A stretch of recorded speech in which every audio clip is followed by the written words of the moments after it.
Muito bem, pauta número 11, Gleisi Hoffmann, olha ela aí para animar a sexta-feira, disse que vai se reunir com os parlamentares do PT para cobrar a auditoria da auditoria, que custou 48 milhões de reais ao BNDES, com o objetivo de abrir a caixa preta de operações do Banco Estatal, informa o Estadão. Os auditores disseram não ter encontrado irregularidades nas operações investigadas realizadas entre 2005 e 2018. Vamos relembrar o caso. O BNDES divulgou nesta semana relatório de uma investigação privada encomendada aos escritórios de advocacia Clearly Gottlieb Steen e Hamilton e Levi e Salomão, ou Hamilton ou Hamilton, né? A gente nunca sabe, e Levi e Salomão advogados. O objetivo era verificar ilegalidades em 8 operações de crédito com JBS, Bertin e Eldorado Celulose. A auditoria, no entanto, concluiu pela ausência de corrupção nessas operações ou mesmo de influência indevida de Guido Mantega, Luciano Coutinho ou qualquer outra pessoa. Mas o escritório responsável pela investigação fez uma ressalva. Aspas, não teve acesso a certos documentos e testemunhas importantes. Fecha. Pergunto, se o próprio BNDES contratou os escritórios, por que eles não tiveram acesso a certos documentos e testemunhas importantes? São públicas as denúncias da Força-Tarefa da Operação Bullish, os anexos do acordo da JBS e os relatórios de auditoria do TCU que atestam uma série de ilegalidades nos financiamentos citados e em vários outros.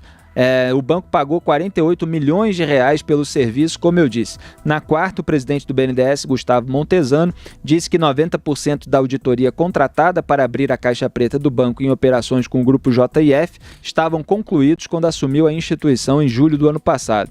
E tem mais um detalhe, o autor da editoria, que não achou desvios na gestão petista do BNDES nessas operações, o escritório Clearly Gottlieb Steen e Hamilton LLP, foi contratado em 2010 para dar consultoria à administração de Luciano Coutinho no banco. Olha só que coincidência, né?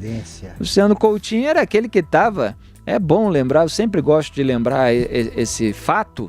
Luciano Coutinho discursou na primeira edição do Foro de São Paulo, aqui em São Paulo, e por isso ganhou esse nome, criado pelo Lula, em parceria com Fidel Castro, com o Partido Comunista Cubano, para reunir os partidos e movimentos de esquerda e extrema esquerda da América Latina, aquele congresso anual, que existe até hoje, está sendo retomado aí na América Latina por essa esquerda que agora está bem mais fraca. O Luciano Coutinho foi lá, deu todo um discurso que eu mostrei em vídeo muitas vezes, anti-imperialista, para afastar os Estados Unidos do bloco que eles estavam querendo formar com os países da América Latina, principalmente aqueles governados pela esquerda. Sócio do Clearly, continuando aqui a notícia, Juan Giraldez foi testemunha de defesa de Lula na Lava Jato. Ele chegou a prestar depoimento ao então juiz Sérgio Moro por meio de videoconferência. Então, peraí. Augusto Nunes, vamos refazer a notícia, essa precisa, né? Porque a notícia aqui estava construída de uma maneira, como está saindo na imprensa, agora vamos fazer a análise da notícia. Vamos fazer a auditoria. Vamos fazer a auditoria da notícia. Então, vamos lá, o sócio... Auditoria na auditoria. Exatamente. O sócio do escritório responsável pela auditoria foi testemunha de defesa do Lula. Isso. O escritório foi contratado em 2010, ou seja, anos atrás, para dar consultoria a um integrante do grupo de poder petista, o Luciano Coutinho. Então, imagina se essa auditoria é suspeita. Imagina, né? E ainda foi contratada não houve no governo acesso... Temer. Tem isso. Foi contratada no governo Temer. Quando esse presidente atual subiu, já estava quase concluída.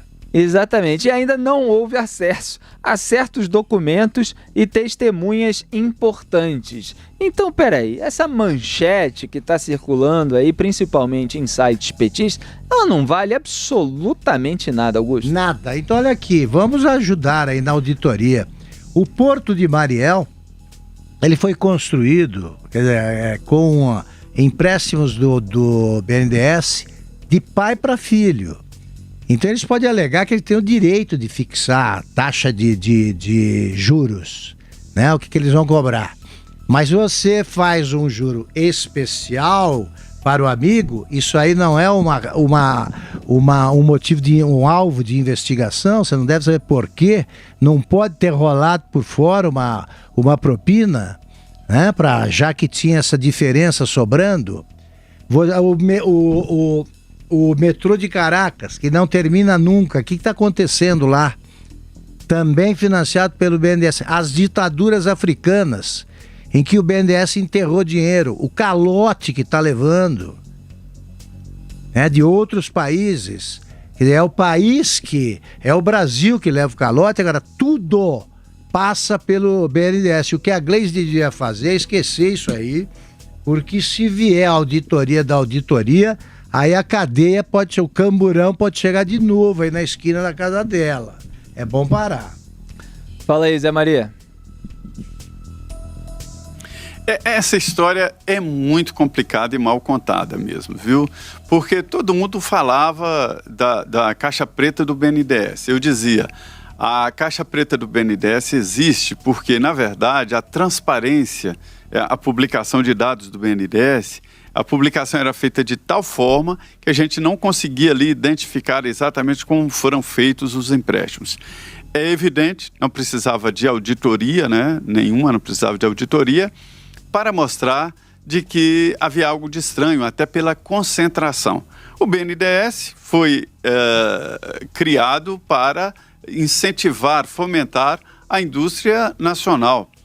Esse é o objetivo do BNDES, não é lucro, não é um banco comercial, mas os empréstimos, a JBS e a cobrança de propina, tem gente preso por conta disso, dessas intermediações. Se há intermediação política, é porque o empréstimo foi feito politicamente, ou seja, fora das regras.